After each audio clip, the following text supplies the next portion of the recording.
Welcome back to M News. While SABC News business economics presenter Collen Lemawane has written a book called Why Broke When There's So Much Info. Well, Collen says there is a missing link between most people and managing money, and he has found it. Well, he joins us here in studio to tell us more. Collen, a very good morning to you. Thank you so much for joining us. Looking dapper. Thank you. Thank you. Collen, do tell us, what inspired you to write this book? You know, Alicia, remember when there was a time when I was ill and I was admitted in hospital, and when I was waiting for the doctors to come and attend to me, they were taking long. So when I was doing personal reflection, I just went through my bank statement and looked at the way the financial activities were going on. And I realized that there was so much of money outlets, given that there were so many debit orders on my account and only one financial inlet, which was a salary.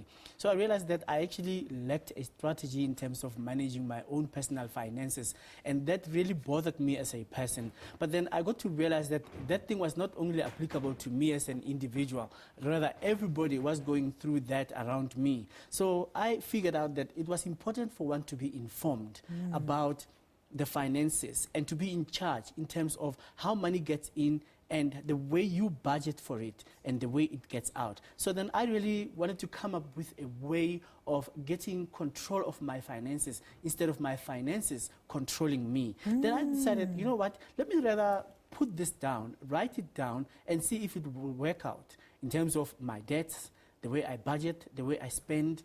And it was difficult for me to save. And the way I was investing, I was doing it begrudgingly so, not authoritatively. So I realized that there's a missing link between us being in charge of our finances and our finances being in charge of themselves and controlling us. You know, Collen, a lot of people know you as a business reporter now, and I think they expect a lot of that to be business jargon that is contained within the book. But how have you written the book? I mean, who can read your book? Is it very easy to relate to? This is a book that's written for everybody. So then it has to be written in a very simplistic way. Now, the reason why it has to be simplistic is because when we broadcast business news, some people cannot relate to the language. Absolutely. Even when you look at the market indicators, people don't understand what's going on. When you look at a newspaper, when you page through, people don't understand what's written there because company reports, interpretation of balance sheets, and all the company news, people are not able to relate to that because they're not shareholders and people are not financially savvy and they don't understand what is going on in terms of the intricacies of the economics management and all the things that happened on the high frequency data, the algorithms, the graphs, the pie charts, the histograms. People don't relate to that. So I needed to write a book that everybody would read, not for a specific segment. Now, when I talk about everybody, I talk about somebody who has never worked before. Because I was exposed to money before I worked. But then I did internships. When I was doing internships, I was earning a little. But then when I got to do an entry-level post and work as a junior, I got, this shoot up of my salary from only 150 per week. I was earning more than 3,000 rand, 500 rand per month. And that was a lot of money for me. But then we know what I did? I qualified for a check account, I got an overdraft. I qualified for a credit card, and then I took a loan. That's when I got heavily indebted, and then that's when I could not manage my finances because I had to pay back when I was not saving, when I didn't plan my finances for the future. There was just a lot of convoluted cobweb of confusion in my financial life. Listen to those C's there, but Collen, I'm sure a lot of people would like to know, what kind of approach did you use in terms of research? I hope my obsession with shoes was not part of it. Okay, the way I wanted to write the book was not to make excuses that I'm a rookie, I'm a first-time writer and all that. No, I wanted to write something that will make people to take me serious and to take what I'm saying serious and to do something about it. So you use practical examples. Practical examples started first with my personal reflection. And after that, I went to people who had done financial blunders before.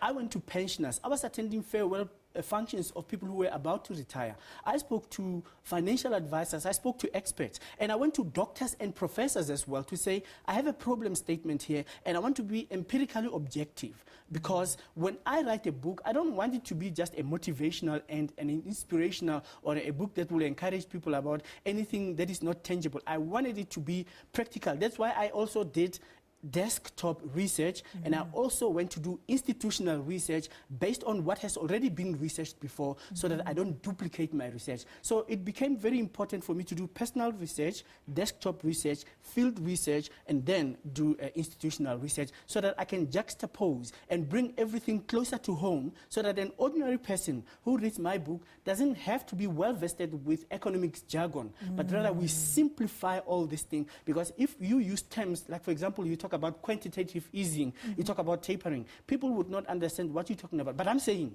ignorance is not an excuse. Just because these things are happening, it doesn't mean we don't have to talk about them. We talk about them, but in a simple way. When we say there's a market crash and the rand has crumbled and all that, what does it mean to a person who is hearing you, Alicia, reading the news saying there has been a precipitous fall in the markets and there's what you call turbulence in the markets? People don't understand what you're talking about. Let's talk about then, Collen, how you are going to promote the term, or rather, how you're going to promote effecting the advice that is within this book.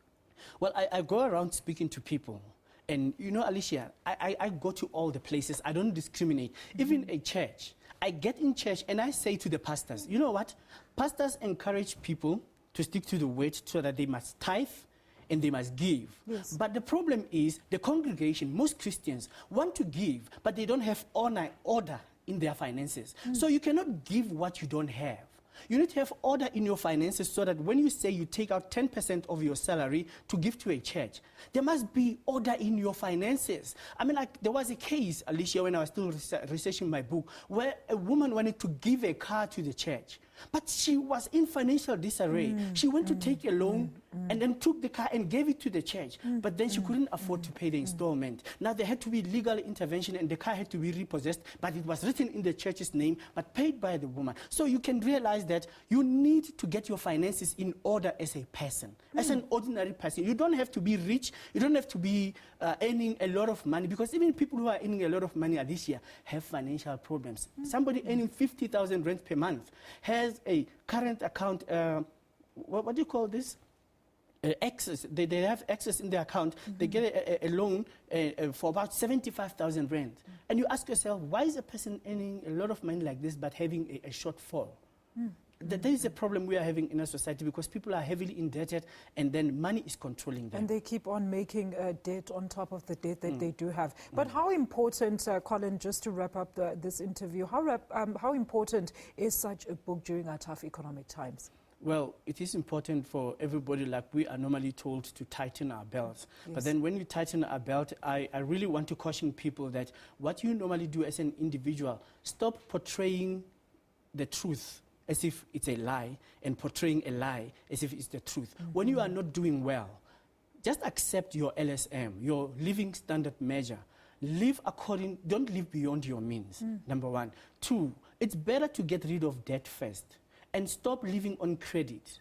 When you try and get a break even between your debt and your earnings, you can be able now to start saving. But you cannot save when you are in financial disarray. Secondly, you need to plan for your retirement, the kind of lifestyle you want to live after retirement, because many people who are on retirement, who are on pension now, Alicia, they do well only for 2-3 years, but they forget they're going to live longer. And life is expensive even when you are retired, and your employer is not responsible for your financial plans when you are on pension. You need to be in charge as well. Even the financial advisors that we have, don't go for every Tom, Dick and Harry, because your financial advisor is not your uncle or your brother, your boyfriend or your girlfriend or somebody who's close to you. No, a financial advisor needs to be somebody who's accredited, who is experienced, who has a track record, and is a person who can relate to your financial situation and be able to craft up a financial plan that will resonate with the kind of financial goals that you should have and he put himself last in terms of how much he's going to earn when you are paying him for that financial advice. Very quickly, where do people get this book, Collen? Well, the book is available at Scoops at Monte Casino. It's available here at SABC, but then I know that it's difficult for people who are far away to access a book, but it's very simple. Through a WhatsApp, Alicia, you can get this book. You just take your WhatsApp and send a message to the number 076 205 5163. Very simple. Send a WhatsApp, not a please call me. Okay, if you send a please call me, I'll call you back. It's only 076 205 5163. And you know, I'm very so kind to actually help people with this book, because I didn't write it to make money. I didn't write it to be famous. I wrote this book because I realized that missing link, it's not about me. It is about the problem, and the problem has to be addressed, and somebody has to do the dirty job. And I decided to fold my sleeves, and I wanted to galvanize myself into action and approach all the people who are intelligent in South Africa to help me write this book, because these are not my brains alone. I want to challenge people, psychologists who talk about retirement depression. I went to financial advisors, and I went to also the people who know about savings, because it's difficult for people to save, but I address the problem of savings account there. You will hear my argument about what is the problem with savings accounts. Let's leave your argument there on this matter. Thank you so much to Collen Lemawane, author of Why Broke When There's So Much Info. AG Mobile and the Nelson Mandela Long Walk to Freedom Education Project have now partnered up to launch the #Freedom to Learn campaign, which will see a range of affordable Freedom Smart devices hit the South African markets, promoting Madiba's legacy and the spread of education.